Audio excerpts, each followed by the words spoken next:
स्वागत है आपका मेरे YouTube चैनल शिक्षा शक्ति में। तो गाइस, आपका एग्ज़ाम बिल्कुल नज़दीक आ चुके हैं, तो आप अपनी तैयारी में लगे रहिए और मुझे विश्वास है कि आप अपनी तैयारी को कामयाबी के शिखर तक पहुंचाएंगे और आपका नेट जेआरएफ ज़रूर क्लियर होगा। तो गाइस, हम अब तक पढ़ चुके थे सांख्य दर्शन, योग दर्शन और वेदांत के बारे में। आज मैं आपको बौद्ध दर्शन के बारे में बताऊंगी, जो एक बहुत ही इम्पोर्टेंट दर्शन है और गौतम बुद्ध द्वारा गौतम बुद्ध ने ये इसके प्रवर्तक थे। इससे रिलेटेड क्वेश्चन हर साल आते हैं और इसके सारे पोर्शन से, सारे हिस्सों से क्वेश्चन आ चुके हैं। बौद्ध दर्शन से यूजीसी नेट में बहुत सारे क्वेश्चन अब तक पूछे जा चुके हैं।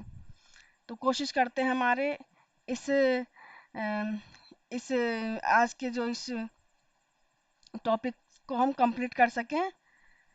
चलिए करते हैं स्टार्ट। ये जो बौद्ध दर्शन है, ये भारतीय दर्शन के प्रमुख विद्यालयों में से एक है। इसकी उत्पत्ति वैदिक प्रथाओं के खिलाफ विद्रोह के परिणाम स्वरूप हुई थी। यानी जो हमारे जो का जो वैदिक जो हमारे प्रथा थे, हमारे बौद्ध, हमारे सांख्य दर्शन, योग दर्शन, वेदांत दर्शन, ये इनके अपोजिट में है। ये नास्तिक दर्शन के अंतर्गत आता है। हमारा बौद्ध दर्शन, मैंने बताया था ना, हमारे तीन दर्शन आते हैं नास्तिक में, एक बौद्ध, एक जैन, एक चारवाक। तो ये वैदिक काल की हिंसा, पशु बलि, जाति और वर्ग भेद और शोषण के खिलाफ था। यह लोगों के साथ समान व्यवहार, अहिंसा और शांति के सिद्धांतों पर आधारित था। बौद्ध धर्म के प्रवर्तक गौतम बुद्ध का मानना था कि दुनिया दुखों से भरी है। बौद्ध धर्म केंद्रीय सिद्धांत कारण सिद्धांत पर आधारित है। यानी कि कोई भी काम होता है उसके पीछे कारण होता है। इस सिद्धांत पर ही आधारित है बौद्ध दर्शन। यह हो रहा है, जो होता है शामिल है, जो एक प्रकार से श्रृंखला प्रतिक्रिया चक्र क्रम में आगे बढ़ता है। यानी कि बौद्ध दर्शन के अनुसार ये जो प्रक्रिया है अज्ञान से शुरू होकर और मृत्यु पर खत्म होती है, और फिर वापस फिर अज्ञान में शुरू होकर फिर मृत्यु पर, ऐसे करके ये चक्र चलता रहता है बौद्ध दर्शन के अनुसार। इससे लोभ, कर्म, जन्म और पुनर्जन्म आदि तब तक चलते रहते हैं जब तक ज्ञान से परम अज्ञान और लोभ का नाश नहीं हो पाता। यानी कि जब आत्मा परमात्मा में, ये गॉड को नहीं मानते, लेकिन इनका कहने का तात्पर्य यही है कि जब आत्मा जन्म मरण मृत्यु से परे हो जाती है, तब, और जब वे दोबारा जन्म नहीं लेती, तब उसको मोक्ष प्राप्त होता है, निर्माण प्राप्त होता है। तो देखते हैं हम सबसे पहले बौद्ध धर्म के चार आर्य सत्य, फोर नोबल ट्रूथ। इन्होंने चार आर्य सत्य बताए हैं। कौन कौन से? एक तो दुख, समुदाय, निरोध, मग्गा। यानी कि इन्होंने चार आर्य सत्य बताए हैं। दुख यानी दुनिया में दुख है, और समुदाय यानी दुख का कारण है, फिर निरोध दुखों का निवारण है, और मग्गा यानी दुख के अंत की ओर जाने वाला मार्ग होता है। जैसे हमारा सब एक सिंपल से एग्जांपल से समझते हैं। जैसे हमारा दुख है, हमें यूजीसी नेट का पेपर क्लियर करना है, तो फिर हम इसका कारण सोचते हैं कि हम क्यों नहीं पास कर पा रहे हैं नेट का पेपर। तो हम उन कारणों पर पहुंच के फिर हम उसको पास करने के लिए रास्ता ढूंढते हैं कि हमें कोई अच्छी कोचिंग लेनी है या हमें अच्छी बुक्स पढ़नी है, इस तरह से। और फिर हम मग्गा के द्वारा यूजीसी नेट को पास करने के लिए उस मार्ग पर चलते हैं। तो इस तरह से इन्होंने, गौतम बुद्ध ने बताया है कि दुख जो है, दुख का गहरा अर्थ है अपूर्णता, अस्थायित्व और शून्यता। और समुदाय, इसका अर्थ है वह प्यास जो पुनः अस्तित्व और पुनः बनने का उत्पादन करती है, यानी पुनर्जन्म, पुनर्मृत्यु इनका कारण बनती है। निरोध दुखों का निवारण, यानी दुख निरोध अर्थात दुखों से मुक्ति मिल सकती है। कैसे मिल सकती है? हमें दुख से मुक्ति पाने के लिए मग्गा यानी कि दुखों के अंत की ओर जाने वाले मार्ग का अनुसरण करना पड़ेगा, यानी दुख निरोध मार्ग पर हमें चलना पड़ेगा, जिसके लिए गौतम बुद्ध ने 8 अष्टांगिक मार्ग बताए हैं। वो कौन कौन से हैं गाइस? ये देखिए, सारा जो ये ये जो गौतम बुद्ध के द्वारा जो बौद्ध धर्म है ये सारा रिलेटेड है, एक से दूसरा, दूसरे से तीसरे जुड़े हुए कनेक्ट हैं ये। पहले हमें चार आर्य सत्य समझने पड़ेंगे, और फिर अष्टांगिक मार्ग समझने पड़ेंगे, और फिर जो द्वादश निदान है वो समझना पड़ेगा। इनको समझे बिना हम आगे की थ्योरी नहीं समझ सकते।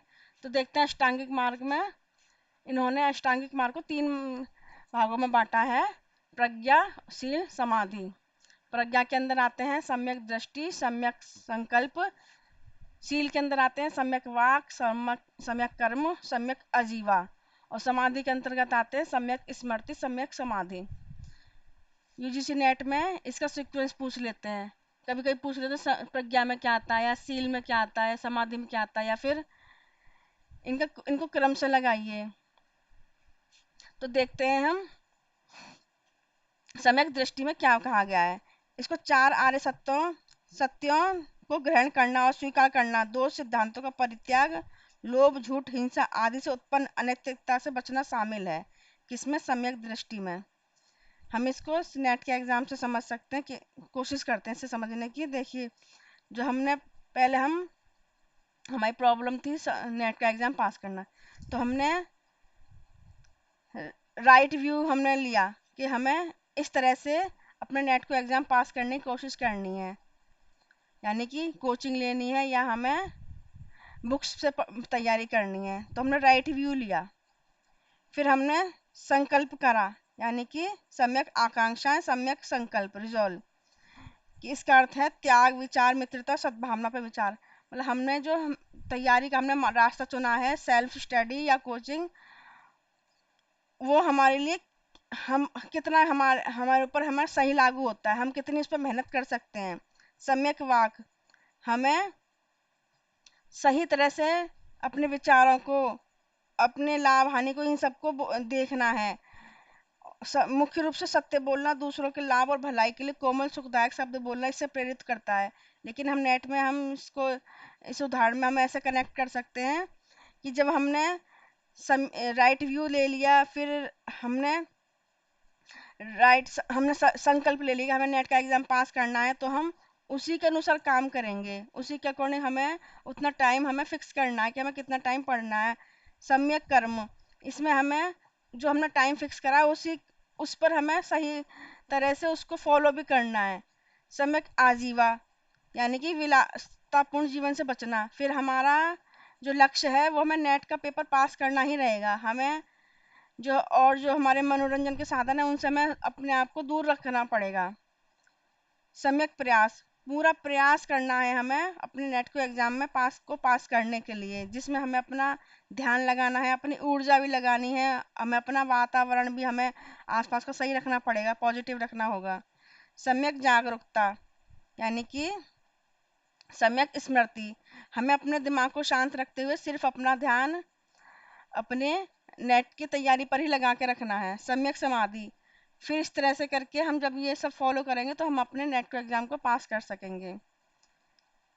इस तरह से इन्होंने तो दूसरी भाषा में लिखा हुआ, लेकिन इस एग्जाम्पल से आप इनको याद कर सकते हो: सम्यक दृष्टि, सम्यक संकल्प, सम्यक वाक, सम्यक कर्म, सम्यक आजीवा, सम्यक व्यायाम, सम्यक स्मृति, सम्यक समाधि। फिर आते हैं द व्हील ऑफ एक्सटेंस, यानी संसार चक्र, द्वादश निदान, यानी जन्म मरण चक्र भी कहते हैं, इसे भाव चक्र भी कहते हैं।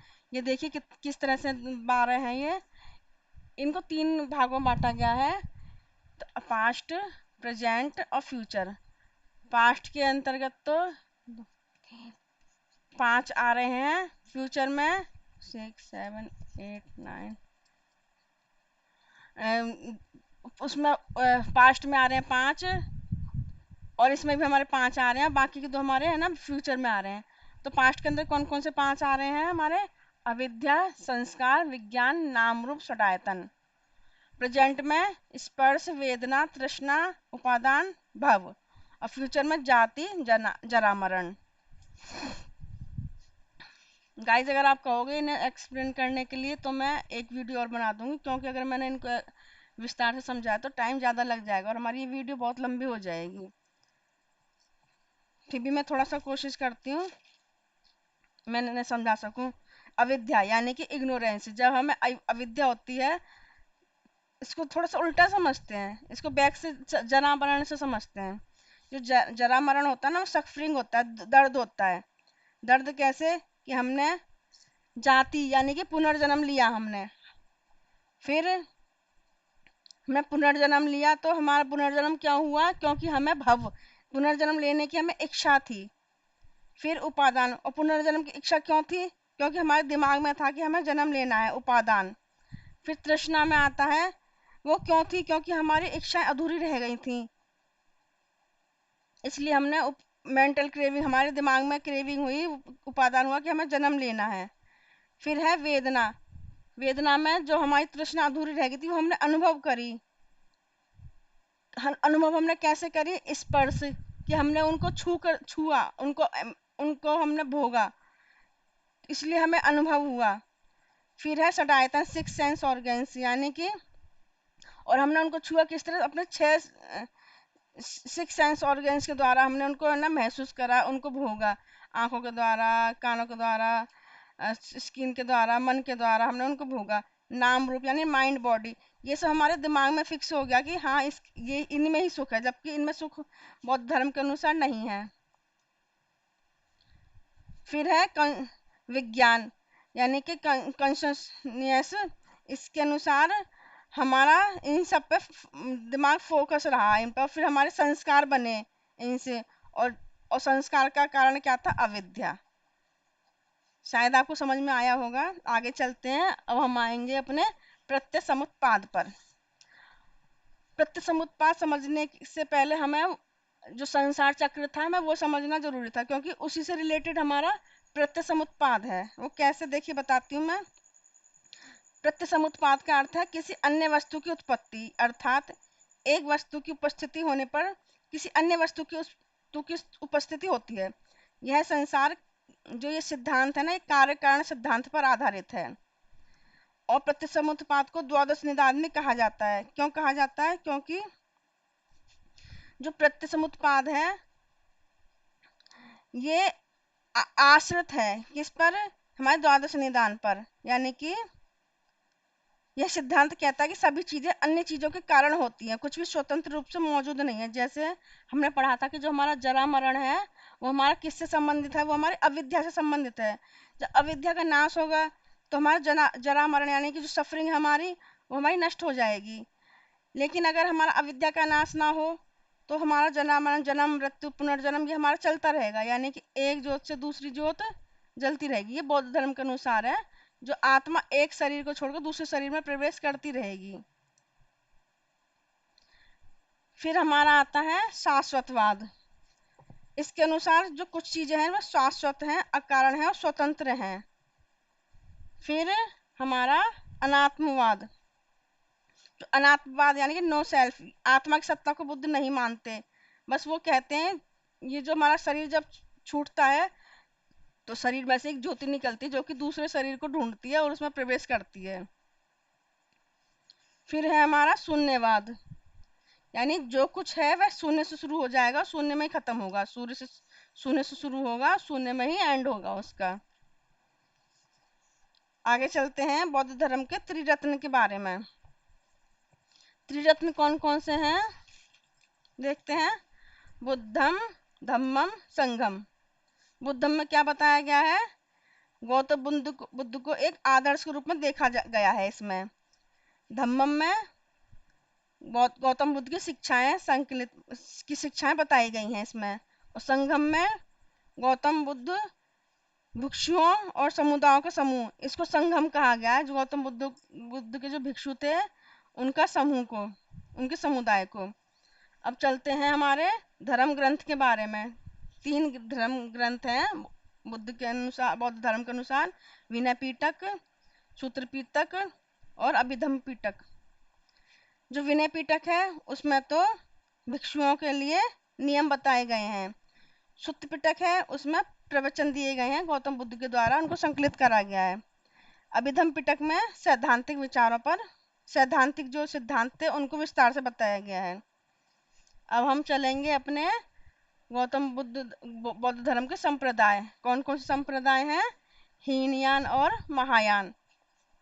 जो महायान है संप्रदाय, उसका संस्कृत में अर्थ होता महान वाहन। ये बुद्ध की दिव्यता में विश्वास करता था। इस संप्रदाय ने मूर्ति पूजा को प्रोत्साहित करा। और ये जो धर्म था ना, ये महायान धर्म, बौद्ध धर्म, ये चीन, दक्षिण कोरिया, जापान और तिब्बत में ये पाए जाते हैं इसके अनुयायी। इसमें ग्रंथ संस्कृत में लिखे गए हैं। बुद्ध के 3 शरीर, कौन कौन से 3 शरीर? निर्माण काय, संभोग काय, धर्म काय। इनका इन महायान धर्म ने इन 3 शरीर को स्वीकार करा गया है। और हीनयान संप्रदाय, जिसका संस्कृत में अर्थ होता छोटा वाहन।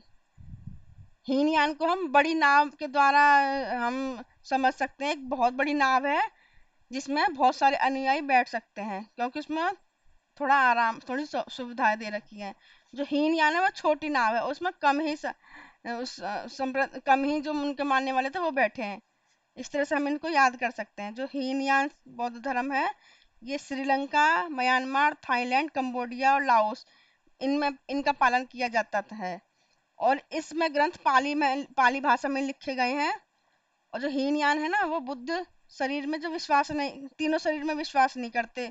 और हीनयान 250 ईसा पूर्व फलने फूलने लगा था। अब देखते हैं हम जो दार्शनिक स्कूल थे ना बौद्ध धर्म के, उनके कौन कौन से दार्शनिक स्कूल हैं। वो है हमारे माध्यमिक, योगाचार, सैद्धांतिक और वैभाषिक। तो पहले हम देखेंगे अपने माध्यमिक को। माध्यमिक को शून्यवाद भी कहा गया है। कुछ विद्वानों ने इस मत का प्रवर्तक नागार्जुन को माना है, और अश्व घोष को भी। जो माध्यमिक है, जो बौद्ध धर्म है, वो महायान बौद्ध धर्म से संबंधित है। इसका शाब्दिक अर्थ है मध्य मार्ग का दूरगामी, यानी कि बीच के मार्ग को अपनाना। ना बहुत ज्यादा अपने शरीर को कष्ट दिया जाए और ना बहुत ज्यादा शरीर को हमारे छूट दिया जाए। फिर है योगाचार यानी विज्ञानवाद। इसके प्रवर्तक असंग और वसुबंधु थे। यह स्कूल महायान बौद्ध धर्म से संबंधित है। योगाचार के लिए सभी आंतरिक और बाहरी वस्तुएं मन के विचार होते हैं। योगाचार के अनुसार, यानी कि अपने शरीर को योग के द्वारा जो बौद्ध धर्म की जो विकसित उपदेश है उनमें अपने आप को समाहित करना। स्वतांत्रिक यानी बाह्यानुमेयवाद। यह स्कूल हीनयान बौद्ध धर्म से संबंधित है। शुद्ध पिटक पर आधारित होने के कारण स्वतांत्रिक कहा जाता है। और कुमार लाट इसके समर्थक थे। कुमार लाट। वैभाषिक यानी कि प्रत्यक्षवाद, ये विभाषा ग्रंथ से आया है और अभिधम्म पिटक पर आधारित है। वैभाषिक चित्त और जड़ दोनों की सत्ता को मानते हैं। एक बार हम इनके पवज्जा और उपसंपदा, इनके बारे में और थोड़ा सा डिस्कस कर लेते हैं। जो पवज्जा है वो 8 वर्ष की आयु में होता था। जो पवज्जा बौद्ध मठों का एक स्वीकृत समारोह होता था, जिसमें बच्चे को कह सकते हैं एक स्कूल में एडमिशन दिया जाता था। उसको अपनी सभी सांसारिक और पारिवारिक संबंधों को त्यागना होता था, और वह उसकी आयु कम से कम 8 वर्ष होनी चाहिए थी। फिर उपसंपदा समारोह, इसमें 12 साल के बाद इसमें शिक्षा जारी होती थी। जब बच्चा 12 साल का हो जाता था, और शिक्षा की कुल अवधि 22 वर्ष थी। बौद्ध दर्शन की ज्ञान मीमांसा यानी कि ज्ञान को प्राप्त करने के 3 तरीके लास्ट में इसको और बता देते हैं। बौद्ध दर्शन के अनुसार ज्ञान को प्राप्त करने के 3 तरीके हैं। कौन कौन से? प्रत्यक्ष, अध्यास, अनुमान।